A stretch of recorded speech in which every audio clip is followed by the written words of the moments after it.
방금 저한테 배터리를 갖다 준 형제님은 소재하 형제님입니다.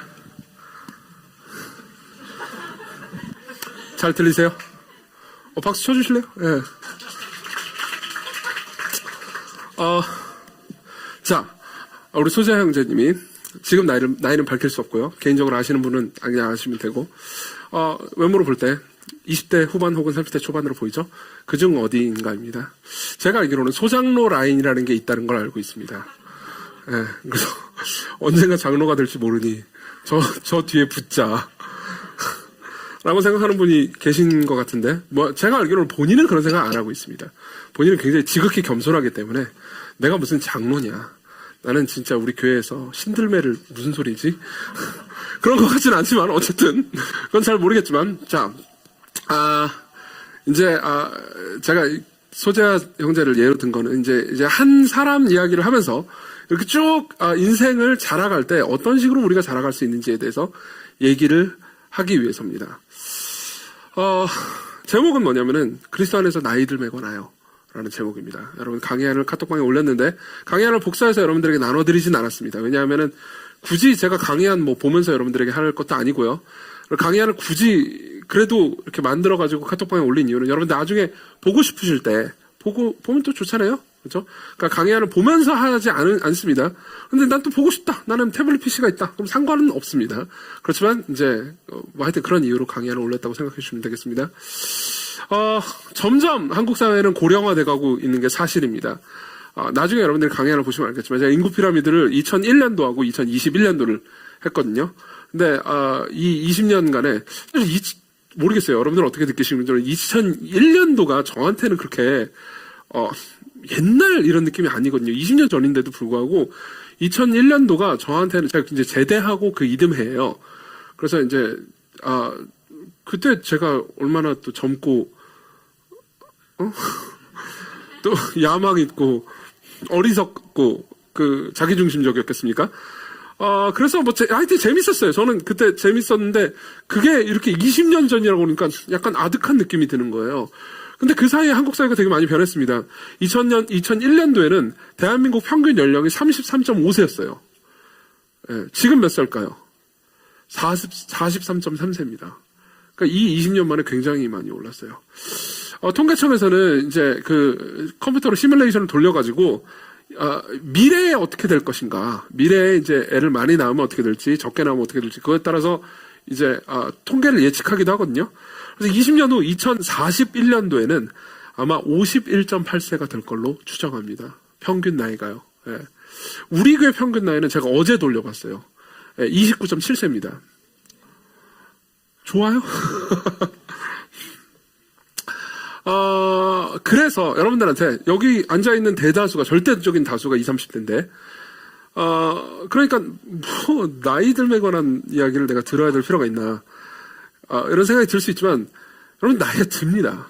근데 문제는 뭐냐면 지금 여러분들이 살고 있는 시대에는 특히 미디어의 영향으로 인해서 청년 시절을 찬란한 시절로 여기고 그 이후의 시절을 우울한 시절로 여기는 게 굉장히 어떤 의미에서 미디어의 압박에 가깝게 여러분들에게 주입됐단 말이에요.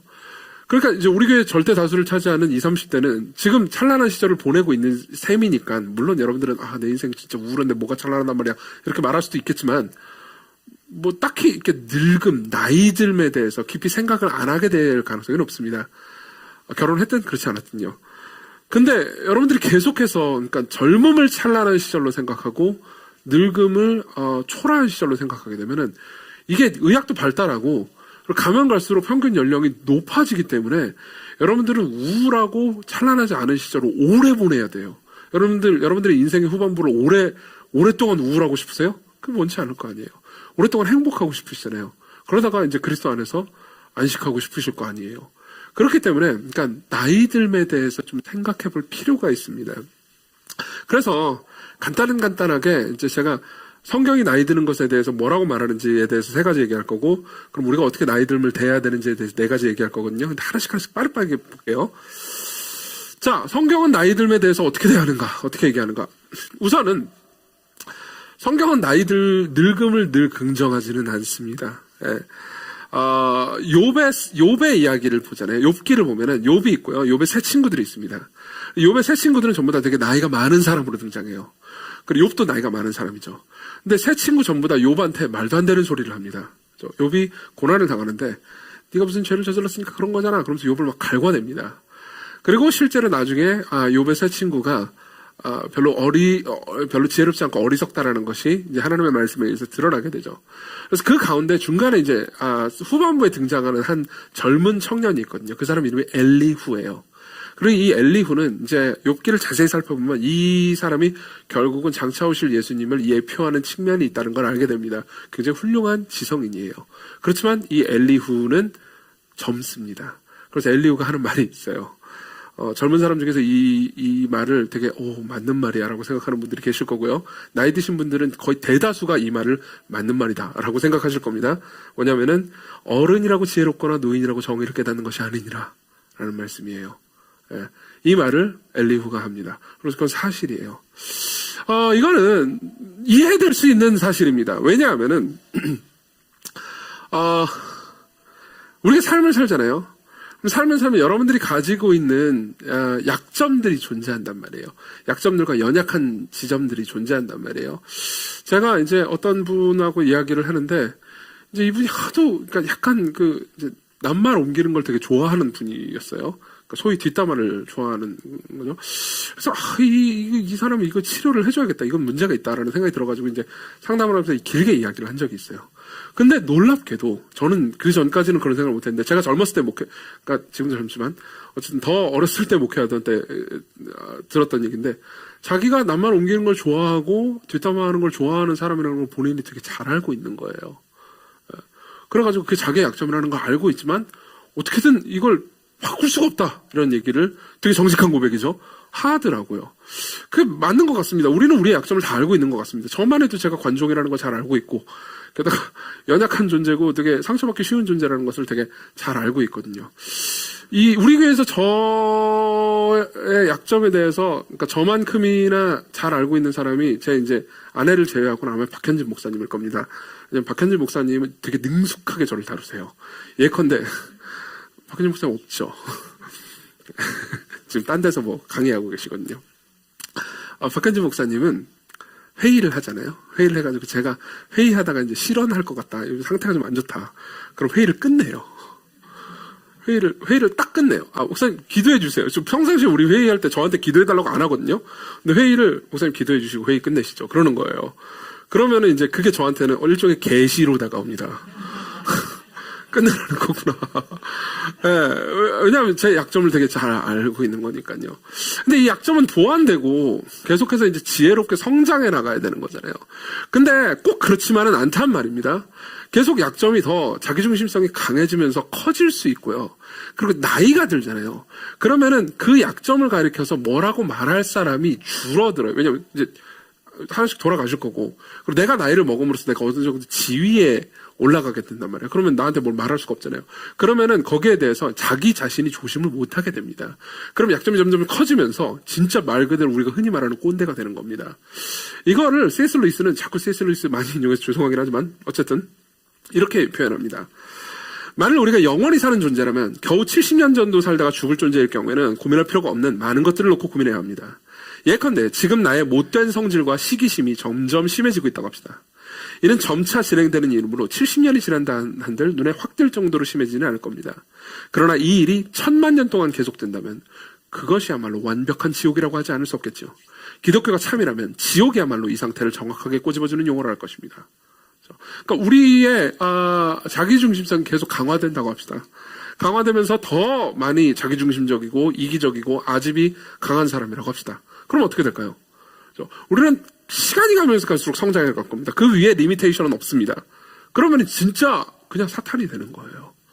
그리고 이게 그러니까 영원에 이른다면은 그것도 그렇지만은 사실 이 삶을 통해서도 그런 경우가 있습니다. 실제로 제가 우리 교회 청년들은 이제 되게 이제 저랑 한 번씩 거의 다 밥을 먹었죠. 오신 이제 얼마 안 된 분들 빼면은 저랑 개인적으로 만나지 않은 분들은 없을 겁니다. 우리 교회 교인 중에서. 근데 이제 상담을 하고 대화를 하다 보면 여러분들이 이제 부모님과 혹은 이제 조부모님과 친하게 잘 지내시는 분들 계시지만 거의 원수 사이인 분도 계십니다. 그리고 이야기를 나누다 보면은 이제 그 부모님 혹은 조부모님 때문에 되게 힘들어하는 분들이 있죠. 그리고 그러니까 저한테 그 얘기를 하더라고요. 가면 갈수록 심해진다고. 가면 갈수록 심해진다고. 이 얘기를 저는 듣고 나서 참 이거 꼰대가 문제야 이런 식으로 옛날에 생각했었습니다. 근데 삶을 살면서 이제 여러분들을 만나잖아요. 여러분들 비하하는 게 아닙니다. 우리가 우리 자신을 솔직하게 들여다보자는 거예요.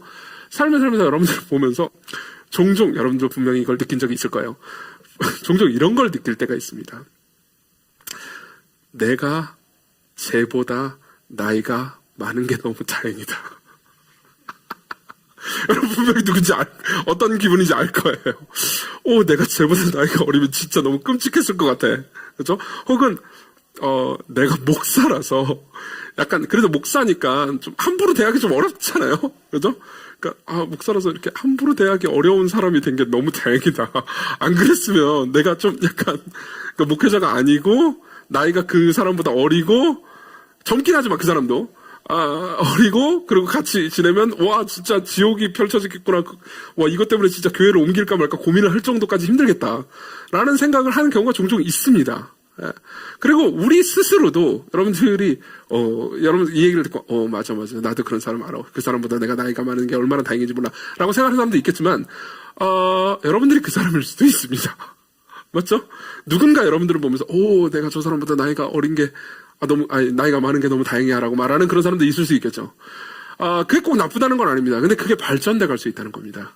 그렇기 때문에 성경은요, 꼭 나이가 많다는 걸 좋은 걸로 보지는 않습니다.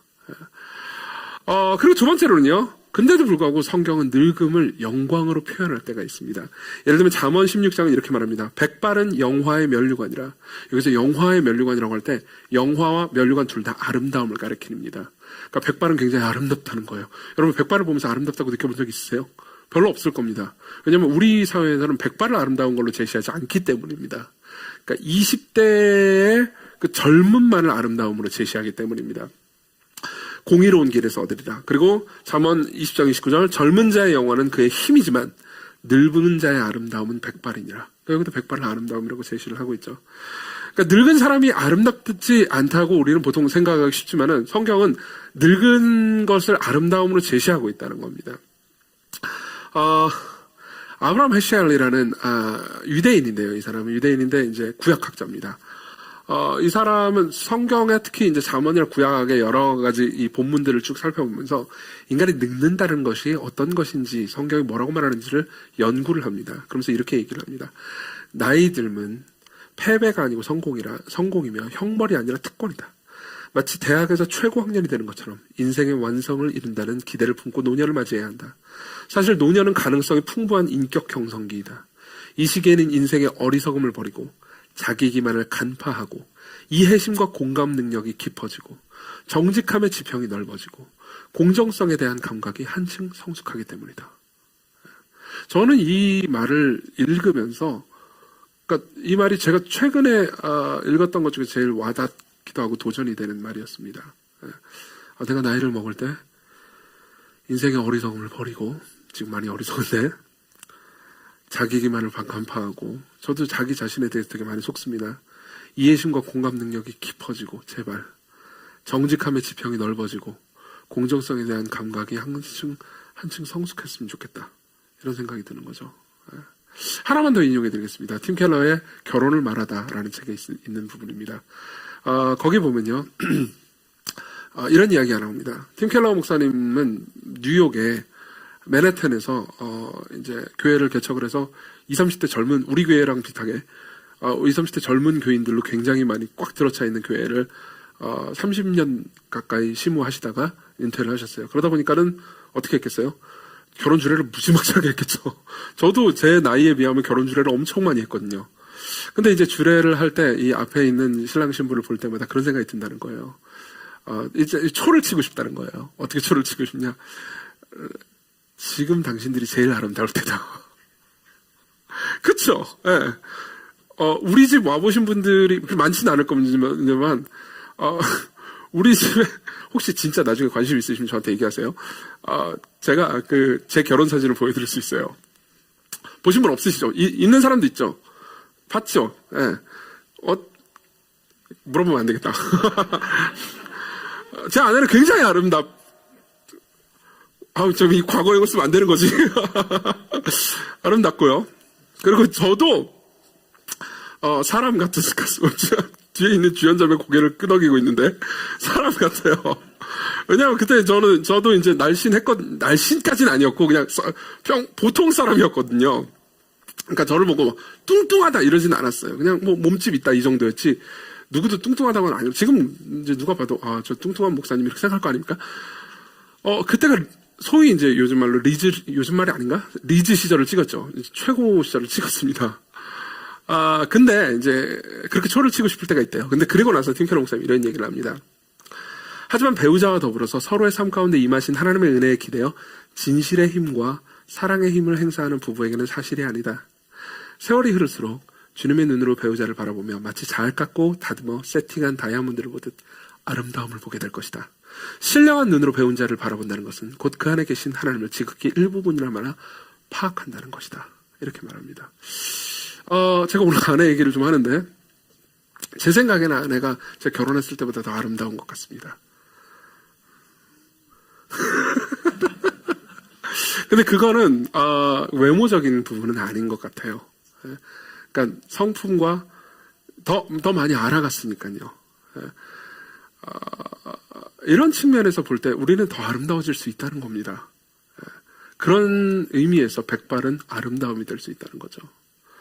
그리고 세 번째로는요, 결국은 그렇게 성화의 길을 걸어갈 때, 하나님의 은혜의 길을 따라 걸어갈 때 우리는 완전히 아름다워질 거라고 약속해 줍니다. 고린도후서 4장 16절부터 18절, 그러므로 우리가 낙심하지 아니하노니 우리의 겉사람은, 여러분들 육체요, 낡아지지만 우리의 속사람은 날로 새로워지도다. 우리가 주목하는 것은 보이는 것이 아니요 보이지 않는 것이니 보이는 것은 잠깐이요 보이지 않는 것은 영원함이라. 이렇게 이야기를 합니다.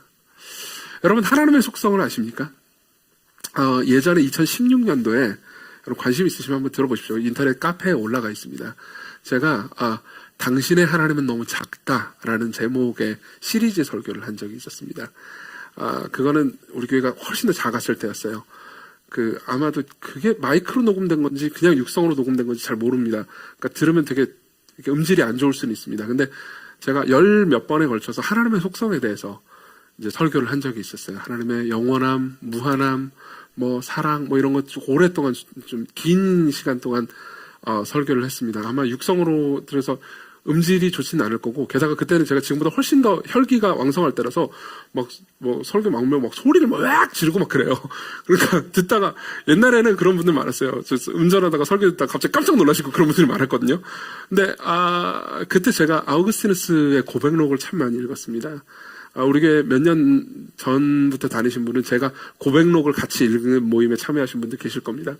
거기 보면 이런 표현이 있어요. 하나님을 가리켜서 지극히 아름다우시면서도 지극히 강하시며 항상 계시되 어디에도 의존해 계시지 않으시고 스스로는 변하지 않으시되 모든 것을 변화시키시며 새롭게 되거나 옛 것으로 돌아가지 않으시되 모든 것을 새롭게 하십니다. 당신은 교만한 자들을 노쇠하게 하시니 그들은 이것을 알지 못합니다. 여기엔 모순이 존재합니다. 그러니까 그분을 계속해서 새롭게 하시는 분이세요. 근데 아주 오래된 분입니다. 생각해 보십시오. 하나님보다 오래된 존재가 있습니까? 제가 던지고 싶은 질문은 이겁니다. 여러분, 이 질문을 품고 간다면 이 강의에서 하나를 얻은 겁니다. 온 우주에서 가장 늙은 분은 누굽니까?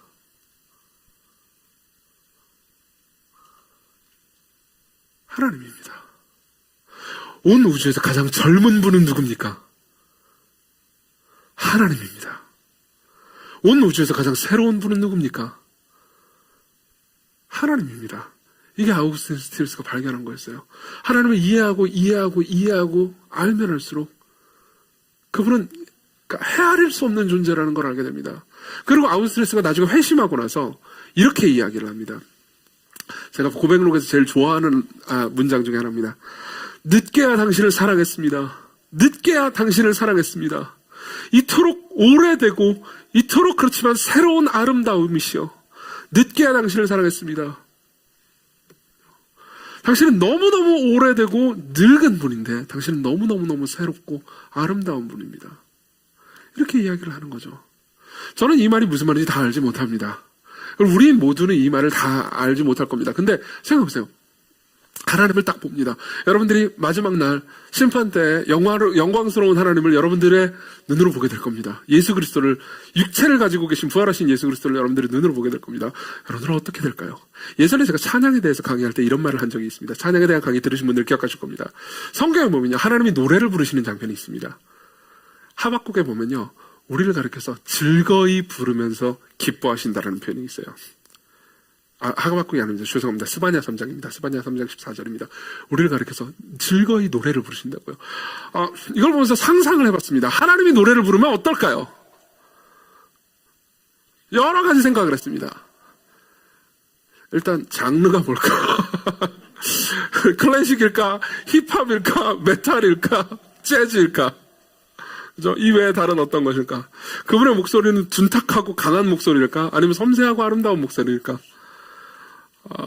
제가 내린 결론은, 그리고 신학자들이 내린 결론은 같습니다. 이거예요. 성경을 보잖아요. 그럼 우리는 다양한 아름다움이 그 하나님 안에 직결되어 있다는 것을 말해줍니다. 그러니까 우리가 힙합을 들을 때도 느끼는 그 미가 있잖아요. 클래식을 들을 때도 느끼는 미가 있을 겁니다. 그리고 하나님의 노래는 그 모든 미가 직결되어 있을 겁니다.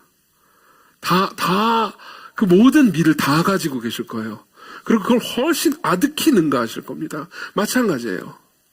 우리는 하나님을 볼 때 젊음과 늙음의 아름다움 모두를 보게 됩니다. 이분이 하나님이에요. 그럼 우리는 어떻게 나이 듦을 대해야 될까요? 첫째입니다. 노년은 영광스러워질 수 있습니다. 제가 이 얘기를 여러분들에게 해드리고 싶습니다. 제가 되게 좋아하고 존경하는 목사님 한 분 계십니다. 개인적으로도 가까운 거리를 유지하고 있습니다. 근데 그분이 하는 말 중에서, 입버릇처럼 하는 말 중에서 이런 말씀이 있습니다. 난 늙는 게 좋다.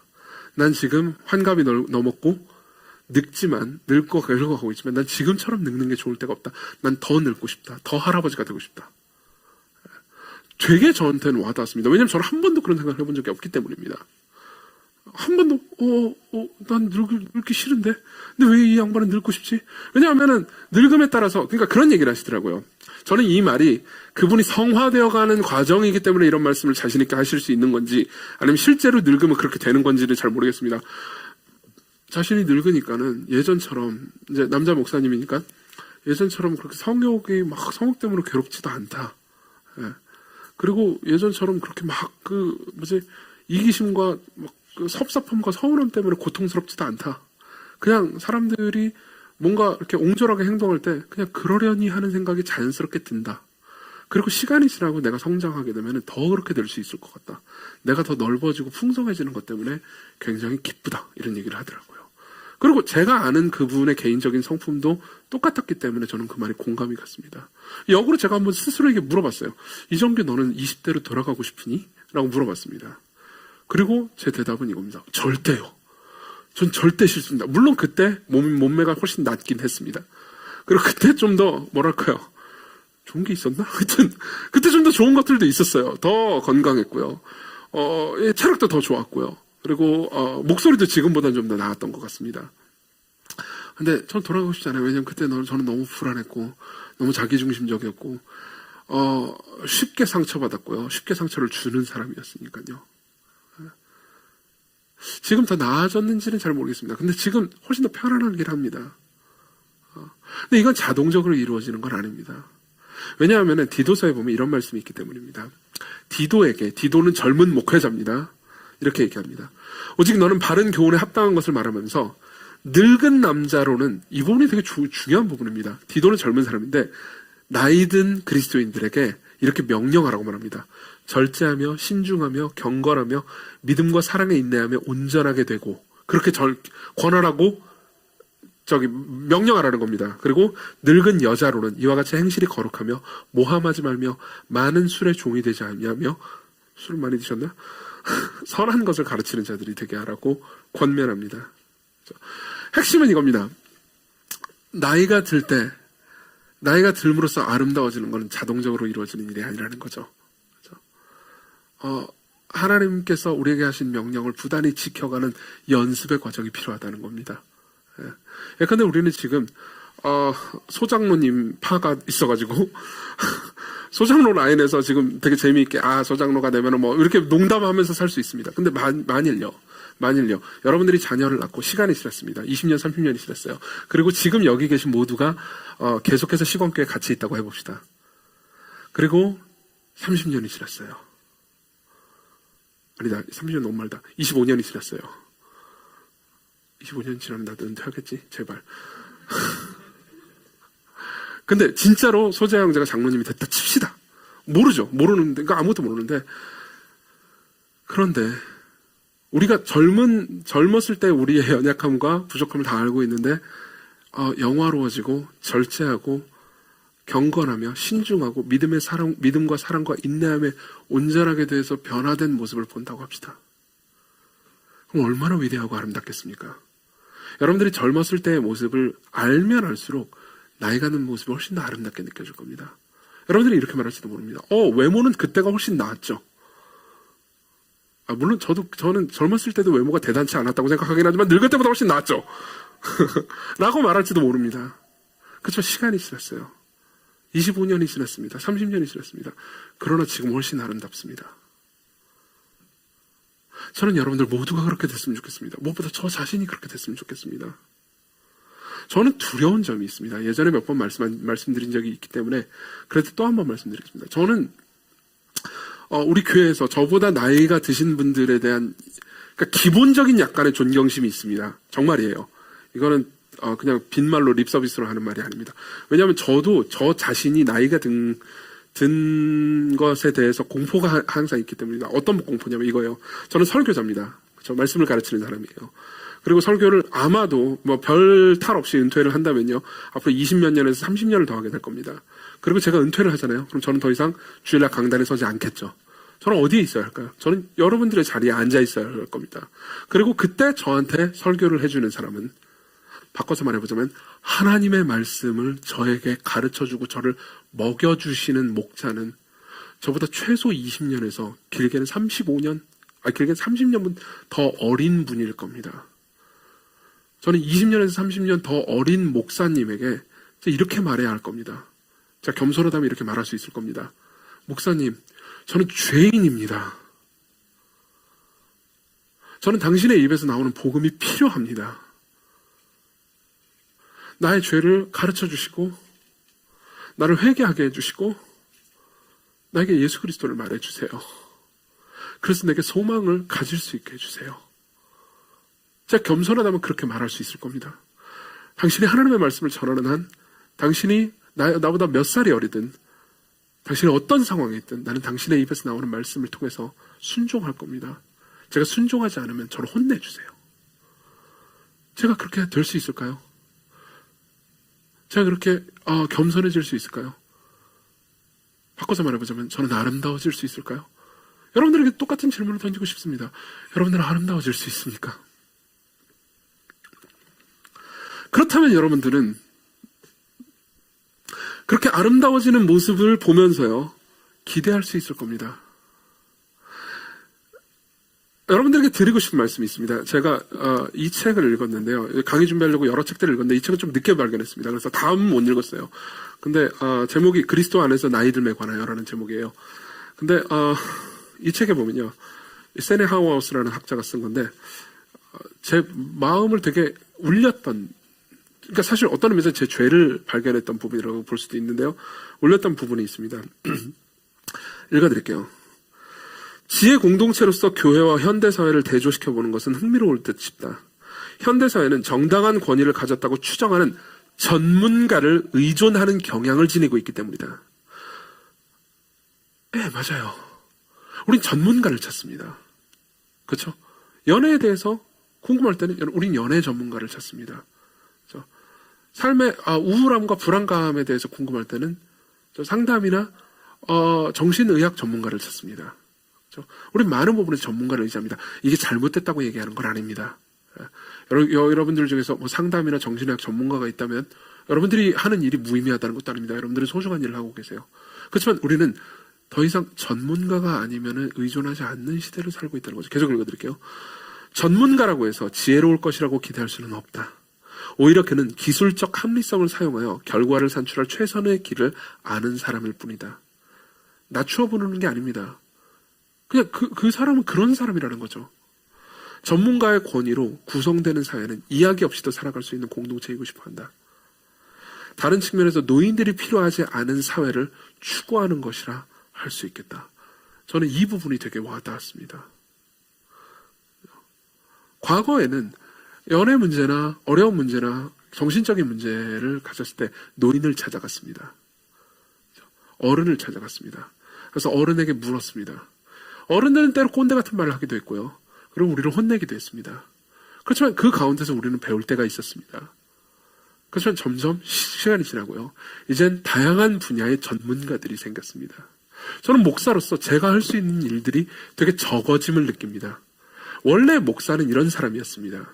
사람들의 영적인 그리고 정신적인 지적인 어려움들을 듣고 상담해주는 사람이었습니다.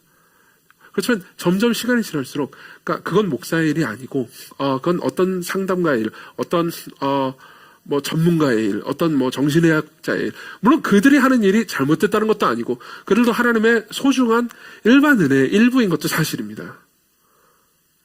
근데 문제는 뭐냐면은 전문가를 의지하는 것 자체가 나쁘다는 게 아니고 전문가면 충분할 거라는 생각 때문에 우리는 더 이상 노인을 필요로 하지 않게 됐다는 거죠. 왜 이 강의를 하는 걸까요? 이유가 있습니다. 우리 교회는 젊은 교회이기 때문입니다. 그러니까 나이에 있어서요. 작년 아니고 재작년까지만 해도 아마 재작년에 우리 교회에 계셨던 분들은 기억할 겁니다. 독신자와 기혼자의 상호한데요.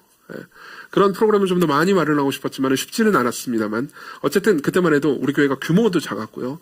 그리고 더 어르신들과 젊은 사람들이 더 많이 교제할 수 있는 기회가 있었습니다. 지금은 없죠. 저는 올해는 하려고 했습니다. 독신자와 기혼자의 상호한대는 뭐냐면은 연말에요.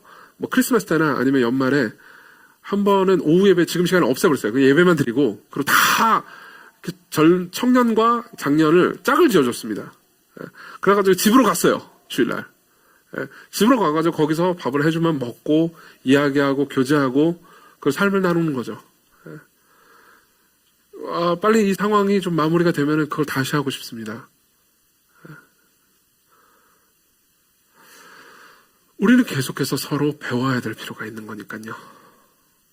여기에는 그렇지만 젊은 사람들의 인내와 나이 든 사람들의 인내가 모두 필요합니다.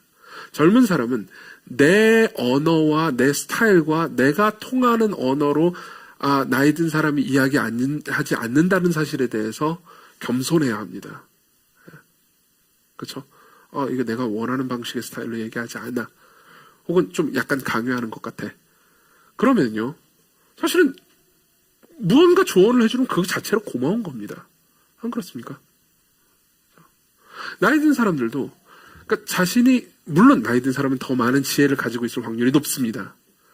그렇지만 자신이 모든 것을 알고 있다라고 생각하지 않도록 조심해야 됩니다. 저도 종종 이 함정에 빠지거든요.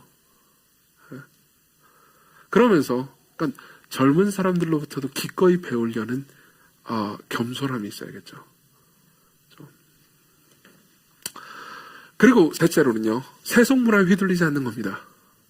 세속문화에 휘둘리지 않는 겁니다. 이건 빨리 얘기하겠습니다. 왜냐면 그 다음 이야기하고 연결된 이야기이기 때문에 아까도 말씀드렸듯이 세속문화는 그냥 젊음이라는 것이 굉장히 중요하고 그리고 나이 든 것은 아름답고 나이 든 것은 별로 아름답지 않다라고 생각하고 말하는 경향이 짙기 때문입니다. 자, 그럼 어떻게 해야 될까요? 자, 넷째로 바로 넘어가겠습니다. 이제 셋째와 넷째는 연결되고 그리고 우리는 여기서 이제 결론적인 생각을 할 수 있습니다. 보십시오. 그럼 어떻게 해야 될까요? 제가 여러분들에게 드리고 싶은 조언은, 그리고 저 스스로에게도 말하고 싶은 조언은요, 아름다움을 보는 눈을 다채롭게 하라는 겁니다. 아름다움을 보는 눈을 다채롭게. 뭔 소리지 저게? 자, 보세요. 우리는 무언가가 아름답다라고 말하는 기준을 많이 가지고 있지 않습니다. 왜냐하면 우리가 훈련된 사회가 별로 그렇게 많은 다채로운 기준을 알려주지 않기 때문입니다. 대체로 키가 크죠. 그럼 아름답다고 말합니다. 그리고 뭐 외모에 있어서도 뭐 눈이 어떻게 되고 뭐 코가 어떻게 되고 뭐 몸이 어떻게 되고 그런 모습이 대체로 아름답다고 느끼는 혹은 아름답다고 가르칩니다. 사실 여러분들이 그렇게 느끼는 것은 어느 정도 훈련된 면이 있습니다. 근데요. 그러다 보니까 아름다움을 보는 아주 다채로운 기준들이 사라져가기 시작했습니다. 예컨대 이제 특히 그 20대 초반을 기억하는 20대 후반들은 그걸 분명히 알 겁니다. 그러니까 20대 초반에 내가 좋아했던 그런 사람, 오빠 혹은 뭐 그녀가 뭐 이건 이제 다음 주 강의하고도 좀 연결되겠지만, 지금 20대 후반쯤 돼서 보니까 이게 저 사람이 키만 크고 멀대같이 그냥 생긴 것만 번지를 했지 실제로는 전혀 나하고 맞지도 않고 좀 꽤 별로였던 사람이었구나 라고 느낀 경험들을 가지고 있을 수 있습니다. 그렇죠? 그런 경험을 해도 시간이 지나서 똑같은 기준을 계속 가지고 똑같은 사람을 찾아 헤매는 어리석음을 반복하게 될 수도 있습니다. 그렇지만 사실 아름다움이라는 건 그렇게까지 단순하지 않습니다. 아름다움 안에는요, 지적인 아름다움도 있죠. 그렇지만 제일 아름다운 건 성품의 온전함과 완전함입니다. 여러분들은 분명히 나이가 들어가면 들어갈수록 가까이 있고 싶어지고요. 그리고 가까이 있을 때 부담을 주지 않고, 그리고 내가 조금, 이 부분이 되게 중요한데요. 내가 좀 그 상대방에게 실수하거나 잘못하거나 좀 무례하게 행동해도 그 사람이 나를 넉넉하게 용서하고 받아줄 수 있을 거라는 확신을 가진 상대의 아름다움을 느끼기 마련입니다. 여러분이 나이가 들 때, 여러분들이 그런 사람이 된다면, 여러분들은 굉장히 차원 높은 아름다움을 가지게 될 겁니다.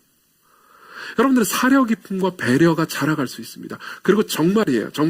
그렇게 사려 깊음과 배려와 성품이 자라갈 때, 그러니까 우리가 알고 있는 일련의 생물학적 외모 있잖아요.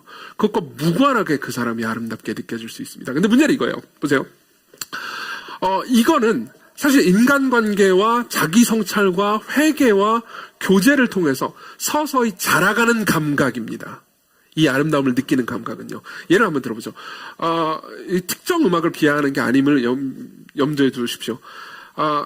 힙합이나 헤비메탈 같은 음악은요, 상대적으로 직관적입니다. 다시 말하면 즐기는 게 직관적으로 즐길 수 있다는 거예요. 이걸 즐기기 위해서 오랜 시간 훈련이 필요하지는 않습니다.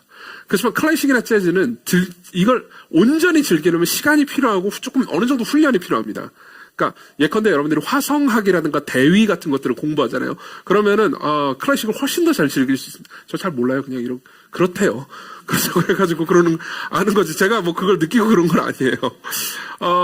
저는 재즈를 좋아하는데 재즈는 조금 공부를 했습니다. 그러다 보니까 훨씬 더 잘 들리더라고요. 예를 들면 악기가 어떻게 다르고 이 박자가 어떻게 다르는지 들리기 시작하니까 훨씬 더 좋습니다. 저는 그림을 좋아하는데 제 옛날에 그림 별로였어요. 예컨대 삼성미술관 있어요. 리움이라고. 지금도 있는지 모르겠는데 거기 가면은 그냥 이렇게 널빤지에다 점 하나 찍어놓는데 이게 작품이래. 뭐야 저게, 나도 그리겠다 그랬는데 나중에 이제 그림을 좀 배우면서 그럼 어떻게 보는지, 예컨대 그림 보는 거는 가까이서도 보고 멀리서도 봐야 되거든요. 그렇죠? 그리고 구도도 한번 보고 색감도 보고, 그리고 이제 이 작가가 어떤 나이 때에 이걸 썼고 이 작품을 그렸고 그 이후의 나이에 그러면서 어떻게 작품이 변해가는지 그걸 이제 알아가면 알아갈수록 미술관에 여러분들이 머무르는 시간이 훨씬 길어질 겁니다. 그렇죠? 성경도 그래요. 여러분들이 대부분은 성경을 보면서 왜 이렇게 말이 어려워? 그러면서 덮어버리지만 여러분들이 성경을 읽는 게 계속 훈련되잖아요. 그럼 여러분 성경을 훨씬 더 즐길 수 있게 될 겁니다. 똑같이요. 아름다움을 보는 눈도 훈련됩니다. 여러분들이 계속해서, 그러니까 뭐 사실 지금부터는 잔소리라고 받아들이셔도 좋습니다만, 어쨌든 계속해서 미디어에 여러분들의 눈을 의지하는 것이 익숙해지잖아요. 그럼 여러분들은 이게 아름다움이 획일화가 됩니다. 무슨 말이냐면 성품적으로 정말 사려 깊은 사람을 보면서 잠깐 좋을 수는 있지만, 와, 저 사람 정말 아름다운 사람이라구나 라고는 느끼는 감각이 별로 없단 말이에요. 그리고 여러분들이 그런 느끼는 감각이 더 섬세해지고 더 성장해 갈수록 여러분들이 좋은 사람과 함께 하게 됩니다. 진짜예요. 그리고 여러분들도 좋은 사람이 되어 갈 겁니다. 왜냐하면 아름다움을 볼 때 여러분들은 자라가게 되거든요. 두 가지 말씀만 얘기하고 마치겠습니다. 고린도후서 3장 8절은 이렇게, 18절은 이렇게 얘기합니다. 우리가 다 수건을 벗은 얼굴로 거울을 보는 것 같이 주의 예수님의 영광을 보매 그와 같은 형상으로 변하여 영광에서 영광으로 이르니 곧 주의 영으로 말미암음이라. 여러분들이 그리스도를 알아가면 알아갈수록, 그리스도의 아름다움을 보면 볼수록 여러분들은 더 그분을 닮아가게 될 겁니다. 제가 설교를 할 때, 그리고 저 말고 다른 교역자들도 설교를 할 때 이런 표현들을 되게 많이 쓰는 걸 알 겁니다. 그리스도의 아름다움. 그렇죠? 이 성중분들 중에서는 그리스도의 아름다움이라는 말이, 그러니까 저 말이 그냥 말이긴 말인데 그분이 뭘 어떻게 아름답다는 거야? 쌍꺼풀이 짙으신가? 이런 식으로 생각하시는 분도 계실 겁니다. 근데 여러분들이 성경을 통해서 나타나는 예수 그리스도의 성품과 그분이 하신 일을 더 깊이 알아가게 될 때, 그리고 거기에 그 아름다움을 보는 눈과 감각이 훈련될 때 그분이 더 아름답게 느껴질 겁니다. 저는 옛날에 삼위일체를, 저한테 삼위일체 강의 들으신 분 계시죠? 삼위일체 강의 들으신 분 중에서 제가 페리코레시스라는 이제 개념, 삼위일체의 페리코레시스라는 개념에 대해서 설명하는 걸 들어보신 적이 있을 겁니다. 그때 제가 그걸 배워갈 때, 삼위일체의 그 위대함을 배워갈 때 제가 얼마나 흥분했는지 모릅니다. 왜냐면 하나님의 아름다움을 그때 온몸으로 느낀 것 같았거든요. 여러분들이 아름다움을 알아가면 알아갈수록 여러분들이 사람들을 보는 눈이 조금씩 달라지게 될 겁니다. 여러분들은 아주 다채로운 곳에서 아름다움을 느낄 겁니다. 누구도 저 사람이 그렇게 아름다운지 잘 모르겠는데 하는 데서 대화를 해가면서 와, 이 사람은 이런 재미있는 지점이 있구나. 이런 부분은 되게 소중하네. 다른 사람한테 없는 지점이네. 와, 이건 진짜 하나님의 형상의 어떠한 부분이구나. 그러면서 여러분들이 하나님을 사랑하기 때문에 하나님의 형상으로 이루어진 그 사람을 사랑하는 눈을 발견하게 될 겁니다. 그럼 제가 이렇게 얘기하는 거죠. 재아야, 네가 비록 대부분이 못났지만 네가 이런 부분은 다른 사람한테 이게 하나님의 형상이구나. 너무 아름답다. 라고 말해줄 때, 그리고 여러분들이 그 눈을 가지게 될 때, 여러분들은 더 이상 이제 세속에서 말하는 외모의 굴레에서 이제 노예가 되지 않을 겁니다. 이게 눈이 높아지는 걸까요? 낮아지는 걸까요? 그건 잘 모르겠습니다. 높아지는 것이라고 표현할 수도 있고 낮아지는 것이라고 표현할 수도 있을 것 같습니다. 그러나 아름다워진다는 건 분명합니다. 이게 하나의 이야기예요. 그리고 마지막으로 하나의 이야기만 더 해드리죠. 이건 반지의 제왕 이야기입니다. 그리고 바로 끝낼 거예요. 반지의 제왕을 보신 분은 알겠지만 제가 반지의 제왕에서 제일 좋아하는 캐릭터는 1번은 샘이고요. 그 다음은 아라곤입니다. 아라곤은 모르시면 모르셔도 됩니다. 네, 그냥 왕이에요. 아라곤 2세. 이 왕은 굉장히 현명하고 아름답고 로맨틱한 캐릭터입니다. 대단히 훌륭한 캐릭터예요. 근데 이 왕은 결국 죽습니다. 스포일러를 까내린 거 아니냐고요? 모든 인간이 다 죽어요. 근데요, 반지의 제왕, 이거는 이제 영화에 안 나와요. 영화에 안 나오는데, 반지의 제왕 하면 마지막 권에 나와요. 그, 부록으로 나오거든요. 아라곤의 죽음 해가지고 부록으로 나오는데, 아라곤의 죽음에 보면 이런 부분이 나와요. 제가 되게 좋아하는 부분입니다. 아라곤은 그녀의 손을 잡고 입을 맞추고는 이제 잠에 죽었다는 거예요. 빠져들었다. 그러자 그에게서 위대한 아름다움이 드러났다. 후에 조문하러 온 사람들은 그 모습을 보고 모두 경이롭게 여겼다. 젊음의 우아함과 성년의 용맹함과 함께 노년의 지혜와 위엄이 한데 결합된 모습을 본 것이다. 그는 이 세상이 허물어지기 전에는 전혀 희미해지지 않을 영광에 쌓인 인간 왕의 찬란한 모습으로 오랫동안 거기에 누워 있었다. 저는 이 부분을 보면서 예수님 생각 안 할 수가 없었습니다. 안 하는 게 거의 불가능했습니다. 자, 왜 그런지 얘기해 드릴게요. 보세요. 여러분들이 예수 그리스도를 봅니다. 마지막 날 그리스도를 봅니다. 그러면요, 여러분들은 젊음의 아름다움과 늙음의 아름다움을 동시에 가지고 있는, 완벽하게 가지고 있는 한 인격을 볼 겁니다.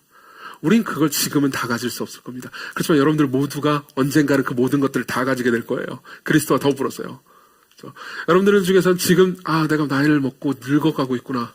내가 젊었을 때처럼 기력이 없고 내가 젊었을 때의 미모를 가지고 있지 않아. 그걸 잃어버리고 있어. 그래서 너무 슬프다라고 생각하는 분들이 계실 겁니다. 그렇지만 여러분들은 분명히요. 제가 여러분들이 그랬으면 좋겠습니다. 나이를 먹어가면서 그래 내가 젊었을 때 이렇게 불안하고 자기중심적이고 자기 연민이 가득하고 이렇게 분노하는 사람이었는데 서서히 성장해가고 있구나. 내 자신이 편안해지고 있어. 해방된 것 같은 느낌이야. 그러면서 자신이 새로운 아름다움을 가지게 되는 것을 경험할 수 있게 될 겁니다. 제발 그랬으면 좋겠습니다. 저도 그랬으면 좋겠고요. 근데 여러분들은 그러면 노년의 아름다움을 가지게 되겠죠. 하지만 젊음의 아름다움은 잃게 되겠죠? 그렇죠? 그렇지만 여러분들이 아름다울 수 있습니다. 젊은 여러분들은요, 지금 젊음의 아름다움을 가지고 계십니다. 감사하십시오. 진짜요. 감사하십시오. 제 눈에는 이게 여러분들한테 아무런 위로가 안 되겠지만 여러분들 모두가 너무 아름답게 보입니다. 표정이 너무 아름답게 보입니다. 정말이에요. 제가 여러분들을 정말 좋아하거든요. 예. 근데요, 거기에 감사하십시오. 주께서 여러분들에게 그 아름다움을 주셨습니다. 잃어가겠지만 여러분들은 그 아름다움을, 결국은 다른 아름다움을 얻을 수 있습니다. 여러분들은 슬플 수도 있습니다. 내가 젊음에 가지고 있던 아름다움을 잃어가니까 슬프다, 괴롭다. 하지만 보세요. 여러분들은 젊을 때 가질 수 있는 아름다움을 잃는 것 동시에 나이를 먹으면서 성숙해져 가면서 가질 수 있는 노년의 아름다움을 더 가지게 됩니다. 젊음의 아름다움은 줄어들고 노년의 아름다움은 늘어가겠죠. 그리고 빰! 죽어요. 그리고 그리스도를 봅니다. 그때 어떻게 될까요? 여러분들은 그분과 더불어서 젊음의 아름다움과 늙음의 아름다움을 모두 가지게 됩니다. 여러분들은 모두 가지게 됩니다. 여러분들이 감히 바라거나 상상한 것보다 훨씬 더 아름다워질 겁니다. 그리고 감히 바라거나 상상한 것보다 훨씬 더 아름다운 분을 보게 될 겁니다. 그리고 기뻐하게 될 겁니다. 그러면서 생각하게 될 겁니다. 내가 인생을 살아갈 때 왜 이렇게 어리석었나? 내가 인생을 살아갈 때 왜 그렇게 나이가 좀 나보다 어린 사람을 보면서 하찮게 여기고 철없다고 생각하고 나이가 좀 든 사람을 보면서 꼰대라고 생각하면서 피하기만 했나? 이 모든 아름다움이 여기 안에 있는데 이런 생각을 하게 될 겁니다. 여러분들이 더 아름다워지셨으면 좋겠습니다. 그리고 그 아름다움을 서로 발견할 수 있었으면 좋겠습니다. 나이가 있는 분들은 젊은 분들은 나이가 있는 분들을 보면서요. 그러면서 하나 될 수 있었으면 좋겠습니다. 그게 가능한 일이냐고요? 주께서 은혜를 베푸시면 가능한 일일 거라고 생각합니다. 그리고 저도 여러분들을 위해서 그렇게 기도하겠습니다. 왜냐하면 저도 아름답게 늙고 싶거든요. 기도합시다.